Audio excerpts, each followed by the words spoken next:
So on the 2nd of May we have another great fight here between Benavidez and Zurdo Ramirez. I think this fight is getting slept on just because the Inoue and Nakatani fight is happening the same day. I believe this is a very good matchup and a lot closer than fans think once again. But first I'm going to give my predictions on some of the other fights happening on May the 2nd. Here we have Walker versus Egerton. I'm going to keep this short and simple. I think Walker is going to outwork Egerton, push him back and dominate that fight. I think he's much better than Egerton.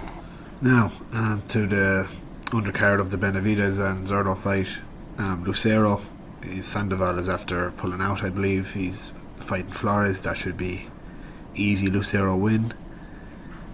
Duarte versus Vieira. I think you have to pick the bigger, stronger puncher here. They're both similar styles.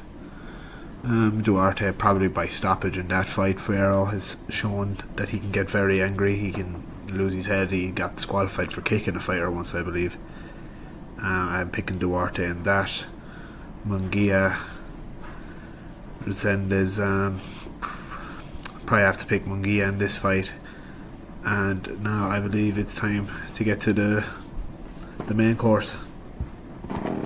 So everyone is picking Benavidez, but people are sleeping on Zurdo. I believe Zurdo can make this a real competitive fight for Benavidez, especially early on. Zurdo is well accustomed to the cruiserweight division, where this is Benavidez's first fight up there. I'd like to see if Benavidez can keep the same physical presence he seems to have in all his other fights, where he backs people down, he bullies them and smushes them, just gets them out. But I'd like to see if he can do that to the bigger guys up in cruiserweight.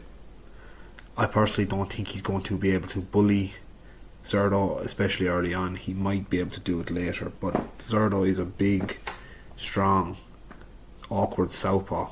He's very good footwork. He does everything well. He doesn't do anything amazing. He's all basics. He's good pivots.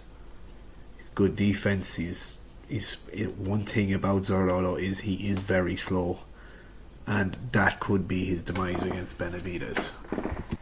However, Zurdo is still very experienced. He's in a very impressive record with 48 wins, 1 loss, coming to Dmitry Bivol, who is probably the best tactician in all of world boxing at the minute, and he has 30 KOs as well, so he definitely does have pop.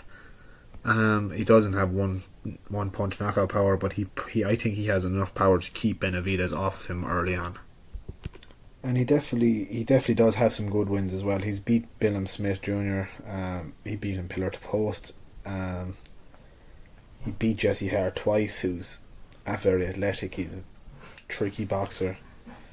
Lost to Bivol. I don't really hold that in much weight. It was at light heavyweight, and I actually do think Bivol would school Benavidez as well. So now on to the heavy favourite, Mexican monster David Benavidez.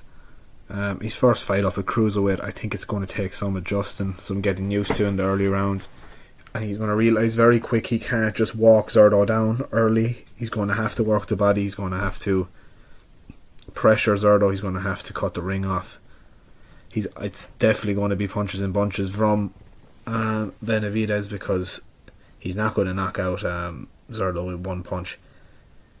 If he cuts the ring off, he stays patient, breaks Zurdo down round by round, I believe he will win this fight late stoppage to a decision. I think he will dominate the later half of the fight, but I wouldn't be surprised if Zurdo had his moments early on. I'm going to pick Benavidez by 11th round stoppage. I think he breaks him down. He walks him down after the first half of the fight. So if you like that video, stay tuned and leave a like and comment what you'd like to see in the next video. This is Granny Talks Boxing, and thanks for watching.